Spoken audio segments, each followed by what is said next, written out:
Racial disparities in law enforcement, exploring systemic bias in the criminal legal system.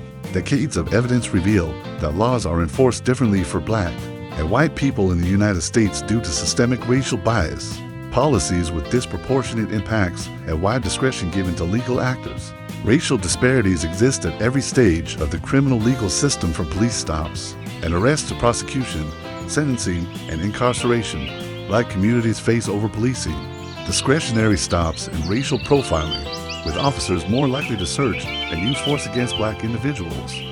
In prosecution and sentencing, Black defendants receive harsher charges and longer sentences, especially for drug offenses, despite similar rates of drug use. Socioeconomic disadvantage and historical context further compound these disparities, creating a cycle of inequity.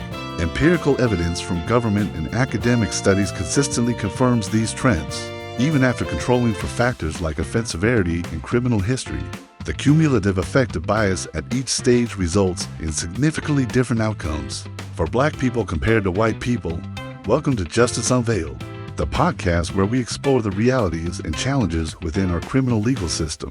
I'm your host, DFG, the man with the golden voice, the lady's choice, and smooth as a dull Rolls Royce. And today we raise shedding light on a crucial topic: why are laws enforced differently for Black people versus white people over the past several decades? A vast body of research and government data has shown that racial disparities are widespread in law enforcement and the justice system. Let's break this down. First, policing in predominantly Black neighborhoods often involves higher rates of police presence and surveillance, regardless of local crime rates. This results in more stops and arrests for minor offenses. Discretion plays a big role. Police are more likely to stop Black and Hispanic drivers for minor infractions, and bias tactics like stop and frisk have historically targeted people of color at far higher rates than white people.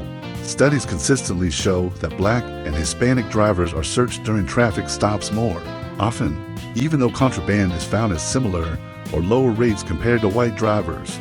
Implicit bias also plays a role, with officers more likely to associate Black individuals with criminality and, disturbingly, more likely to use force against unarmed Black suspects.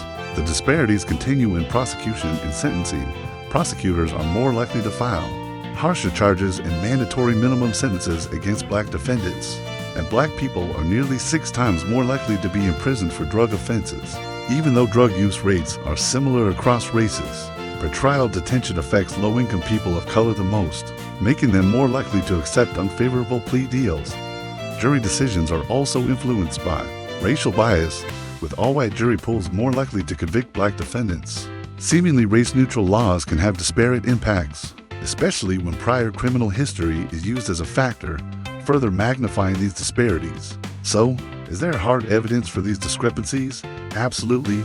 Government reports and academic studies confirm that Black Americans are arrested, charged, and sentenced at much higher rates than white Americans, even after accounting for offense severity and criminal history.